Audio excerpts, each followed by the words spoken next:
दोस्तों, आप सभी का स्वागत है हमारे चैनल पर। आज हम आप लोगों को पंडित प्रदीप मिश्रा जी द्वारा बताया गया भिलाई छत्तीसगढ़ की एकांतेश्वर महादेव शिव महापुराण कथा में बताया गया विषम परिस्थिति में किया जाने वाला विशेष उपाय के बारे में बताने जा रहे हैं। विषम परिस्थिति कहने का मतलब है कि जब आपके जीवन में बहुत सारी दुख और समस्याएं आ जाए, बहुत सारे दुख आ जाए, मेहनत करने के बाद भी फल ना मिल रहा हो, परिश्रम कर करके थक गए हो, तो उस स्थान पर आपको यह उपाय करना चाहिए। यह उपाय पंडित प्रदीप मिश्रा जी ने अपनी तीसरे दिन की भिलाई छत्तीसगढ़ की एकांतेश्वर महादेव शिव महापुराण कथा में बताया था। यह उपाय आप दो स्थानों पर कर सकते हैं। पहले तो आप इस उपाय को किसी भी शिव मंदिर में जाकर कर सकते हैं जिस शिव मंदिर में इस उपाय को करते समय कोई उपस्थित ना हो। दूसरा, आप इस उपाय को किसी भी वृक्ष के नीचे जाकर बैठकर कर सकते हैं। अगर आप किसी वृक्ष के नीचे इस उपाय को करने वाले हैं तो वहां पर आपको एक पार्थिव शिवलिंग का निर्माण करना पड़ेगा।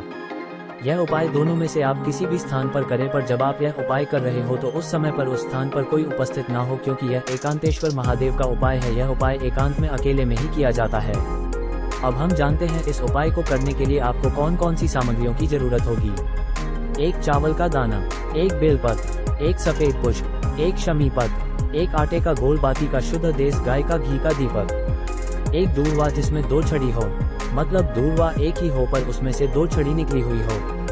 अब आप लोग ऐसे समय पर शिव मंदिर जाएं या किसी वृक्ष के नीचे जाएं जिस समय उस स्थान पर कोई भी उपस्थित ना हो जहां पर आप यह उपाय करने वाले हैं, और इस उपाय को आप किसी भी दिन कर सकते हैं जब आपके जीवन में कोई भी ऐसी परिस्थितियां बन जाए। अगर आप शिव मंदिर में जाकर इस उपाय को कर रहे हैं तो वहां पर जाकर आपको कोई भी अलग से शिवलिंग बनाने की जरूरत नहीं है, क्योंकि वहां पर शिव जी पहले से ही विराजित होंगे। पर अगर आप लोग इस उपाय को किसी वृक्ष के नीचे जैसे कि पीपल, अवले या बेलपत्र के वृक्ष के नीचे जाकर इस उपाय को कर रहे हैं तो वहां पर जाकर आपको एक पार्थिव शिवलिंग का निर्माण करना होगा। तो इसके लिए आप अपने साथ मिट्टी लेकर जा सकते हैं। अब आप लोग जहां पर भी जाकर इस उपाय को कर रहे हो वहां पर शिव जी की पूजा अर्चना कर लीजिए और उनके पास में 1 गोल बाती का घी का दीपक जला दीजिए। उसके बाद अब आप जो अपने साथ सामग्रियां लेकर आए हैं उसको इस क्रम से शिव जी पर चढ़ाते जाना है जैसे हम आपको बता रहे हैं। सबसे पहले आप शिव जी के ऊपर दूर्वा समर्पित कीजिए। दूसरे नंबर पर सफेद पुष्प समर्पित कीजिए। तीसरे नंबर पर 1 शमी पत्र समर्पित कीजिए। चौथे नंबर पर 1 चावल का दाना समर्पित कीजिए। 5वें और आखिरी नंबर पर 1 बेलपत्र शिव जी के ऊपर समर्पित कीजिए। ये सारी सामग्रियां भगवान शिव जी पर समर्पित करने के बाद भगवान से हाथ जोड़कर प्रार्थना करें, अपनी मनोकामना बोले, जो आपके जीवन में दुख हर समस्या हो वो बोल दीजिए। उसके बाद आप लोगों को कुछ समय भगवान शिव जी के मंदिर में बैठकर ही भगवान शिव जी के मंत्र का जाप कर रहा है। यह शिव महापुराण के मूल मंत्र श्री शिवाय नमस्तुभ्यम का जाप करना है।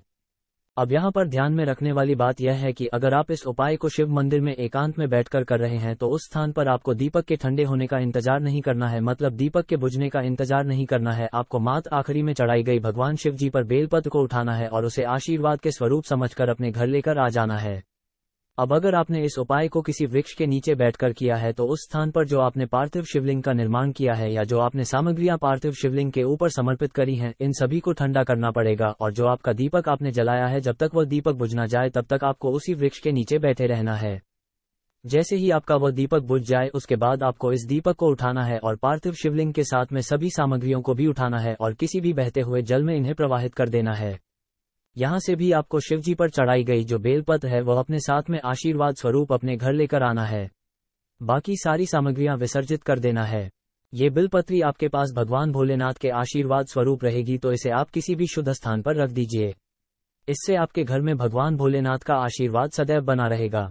जहां पर यह उपाय पूरा हो जाता है और इस उपाय को करने के बाद आपकी जीवन में जिस भी प्रकार की दुख और समस्याएं आने वाली होंगी या चल रही होंगी वह सारी दूर हो जाएंगी। आशा करते हैं कि यह उपाय जो हम आपके लिए श्री प्रदीप मिश्रा जी की सभा से लेकर आए हैं आप सभी लोगों को पसंद आया होगा। ऐसे और भी उपाय जो आप सबकी मदद कर सके जाने के लिए हमारे चैनल को सब्सक्राइब करें और लाइक करें और अपनी राय कमेंट करें।